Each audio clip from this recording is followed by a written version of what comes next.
ರಾಮ ಮಂದಿರ ದೇಣಿಗೆ ವಿವಾದಕ್ಕೆ ಪೇಜಾವರ ಶ್ರೀಗಳ ಆಕ್ರೋಶ ವ್ಯಕ್ತವಾಗಿದೆ.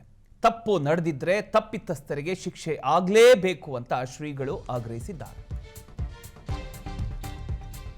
ರಾಮ ಮಂದಿರ ದೇಣಿಗೆ ವಿವಾದ ಏನಿದೆ, ಆ ದೇಣಿಗೆ ವಿವಾದಕ್ಕೆ ಇದೀಗ ಪೇಜಾವರ ಶ್ರೀಗಳು ಆಕ್ರೋಶ ವ್ಯಕ್ತಪಡಿಸಿದ್ದಾರೆ.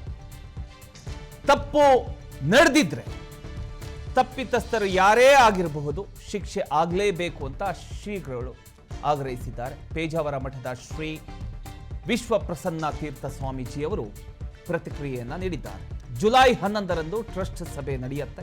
ಬಳಿಕ ಇದರ ಬಗ್ಗೆ ಪ್ರತಿಕ್ರಿಯಿಸುತ್ತೇನೆ, ಸಭೆಯಲ್ಲಿ ಭಾಗವಹಿಸಿ ಸತ್ಯಾಸತ್ಯತೆ ತಿಳಿದು ಬರಲಿದೆ ಅಂತ ಶ್ರೀಗಳು ಹೇಳಿದ್ದಾರೆ. ದೇಣಿಗೆ ನೀಡತಕ್ಕಂಥವರು ಕಡ್ಡಾಯವಾಗಿ ರಶೀದಿ ಪಡಿಲೇಬೇಕು.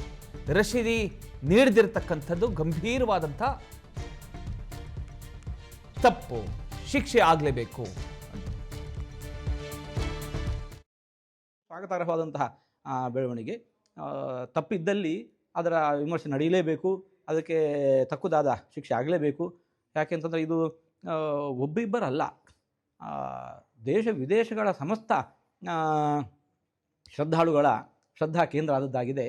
ಇಂತಹ ಘೋರ ಅಪಚಾರ ಇಲ್ಲಿ ನಡೆಯಲೇಬಾರದಿತ್ತು. ಆದ್ದರಿಂದಾಗಿ ನಡೆದು ಹೌದು ಅಂತಂದರೆ ಆವಾಗ ಅವಶ್ಯವಾಗಿ ಅದಕ್ಕೆ ತಕ್ಕ ಶಿಕ್ಷೆ ಆಗಬೇಕು, ಅದು ವಿಚಾರಣೆ ಆಗಬೇಕು. ಎಲ್ಲ ವಿಷಯಗಳು ಕೂಡ ಯಾಕೆ ಹೀಗಾಯಿತು ಅನ್ನೋದು ಹೊರಬರಬೇಕು.